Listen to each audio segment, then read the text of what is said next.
नांदेड़ से लड़ रहे हैं, इस तरह से पोस्ट घूम रहे हैं, क्या सच है? देखिए, अगर पोस्ट घूम रही है तो पर्सन भी कुछ होगा उसके अंदर सच्चाई इसमें। और पोस्ट घुमाने वाले जो है वो मेरे नांदेड़ के अहम जिम्मेदार जो है वो लोगों ने ये पोस्ट डाले हैं, क्योंकि उन्हीं की ख्वाहिश है कि नांदेड़ से इस बार लोकसभा का इलेक्शन हमने लड़ना चाहिए करके। नांदेड़ हमारे लिए एक बहुत इंपॉर्टेंट सेंटर है, वहाँ पे मजलिस को बहुत मकबूलियत मिली थी, बहुत अच्छा लोगों का प्यार मिला था जब महाराष्ट्र में पहली मर्तबा मजलिस आई थी। सबसे ज़्यादा कॉरपोरेटर्स हमारे नांदेड़ में ही हुआ करते थे। उसके बाद विधानसभा के भी इलेक्शन हमने लड़े हैं, और इस बार जब बाई इलेक्शन होने जा रहा है महाराष्ट्र के अंदर इकलौता एक लोकसभा की सीट का नांदेड़ के अंदर, तो वहाँ के लोगों की ख्वाहिश है कि नहीं, हमने इस बार मैदान के अंदर उतरना चाहिए। एक तरीके से अगर देखा जाए तो लोगों के अंदर एक बहुत नाराज़गी है, चिढ़ है कि पूरे महाराष्ट्र के अंदर इकलौता एक मुस्लिम एमपी था। उसको हराने के लिए जिस तरीके से राजनीतिक साजिशें की गई है, पैसे का इस्तेमाल किया गया है, तो अब लोगों के अंदर उस चिढ़ को देखते हुए कहीं ना कहीं ऐसा लग रहा है कि नहीं, इम्तियाज़ अली ने इलेक्शन लड़ना चाहिए करके, तो हम उतरेंगे मैदान के अंदर, किस्मत आजमाएंगे। दो ही चीज़ हो सकती है, या तो आप हारते हैं या जीतते हैं, देखेंगे। ओवैसी साहब ने आप पर भरोसा रखकर आपके ऊपर ही सौंपाया है कि आप कहाँ से लड़ेंगे, तो आपने वही माहौल क्यों चुनाया, वही विधानसभा का गढ़ क्यों चुना? देखिए, लोकसभा की एक ही बाई इलेक्शन की सीट आई है, वहाँ के जो सिटिंग एमपी है उनकी डेथ के बाद ये बाई इलेक्शन होने जा रहा है।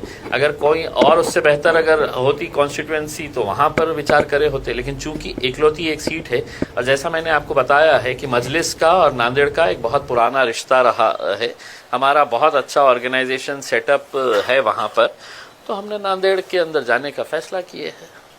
आप और जरांगे की मीटिंग हुई थी, वहाँ पर कुछ अहम मुद्दों पे चर्चा हुई, तो कौन से मुद्दे थे और उसके बाद आपने ये ठान लिया कि हमें वहाँ से लड़ना है? देखिए, मैं जरांगे पाटिल साहब से पहली मर्तबा मिला हूँ ऐसा नहीं है।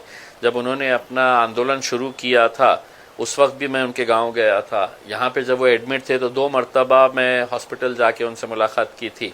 और इस बार यकीनन जब इलेक्शन के करीब अगर राजनीतिक पार्टी के लोग अगर एक दूसरे से मिलते हैं तो कोई मौसम के बारे में चर्चा नहीं करते हैं। नेचुरल है कि पॉलिटिकल उसके ऊपर ही चर्चा, और जो सोशल माहौल जो चल रहा है महाराष्ट्र के अंदर, इसी के बारे में चर्चा हुई होगी उसमें, और हमने करे है।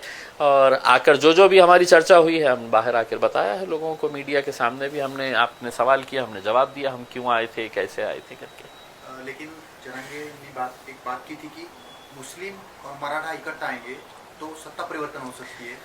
देखिए, जरांगे पाटिल साहब की एक बात मुझे पसंद आई थी, उन्होंने कभी भी मतलब ये नहीं कहा है कि किसी एक जात के ऊपर, उन्होंने कहा कि हम जात और धर्म के ऊपर उठकर हम सभी लोगों को समाविष्ट करना चाहते हैं जिन जिन लोगों के साथ नाइंसाफ़ी हुई है करके उसमें।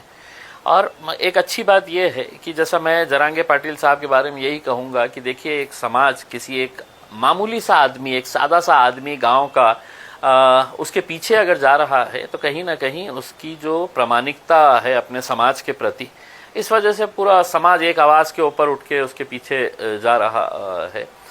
तो यकीनन अब हमारी भी सोच यही है कि जितने भी एस्टैब्लिश्ड पॉलिटिकल पार्टीज और एस्टैब्लिश्ड नेता है महाराष्ट्र, लोग हैं तो उनका चेहरा भी नहीं देखना चाह रहे हैं उसमें।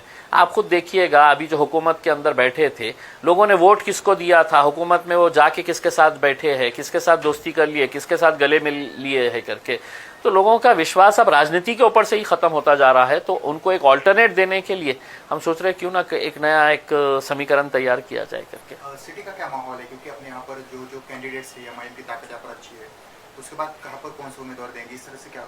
चलिए, शुक्र है आपने माना तो सही है कि एमआईएम की ताकत यहाँ पर अच्छी है, अच्छी ही नहीं है बहुत अच्छी है यहाँ पे, और हम पूरी मजबूती के साथ लड़ेंगे जहाँ जहाँ पर भी लड़ना है। हमने बहुत पहले अपना प्रस्ताव महाविकास आघाड़ी को दिया था, अभी तक उनके पास से कोई बात नहीं आई है। अब हमारी कॉन्स्टिट्यूएंसी, हमारे कैंडिडेट्स पूरे तैयार है। अब हम इंतज़ार कर रहे हैं, या तो आप साफ तरीके से बोल दे हाँ या ना। हाँ बोले तो भी हमारी स्ट्रेटजी तैयार है, ना बोले तो भी हमारी, आप अपनी ताकत दिखाना, फिर हम हमारी ताकत दिखाएंगे। पूर्व मध्य से कुछ नाम सामने आ सकते हैं आपकी तरफ से? हाँ, पूर्व मध्य से आएंगे ना, बहुत सारे लोगों ने फॉर्म भरे हैं, बेहिसाब लोगों ने फॉर्म भरे हैं, उसमें से किसी एक का नंबर लगेगा उसमें।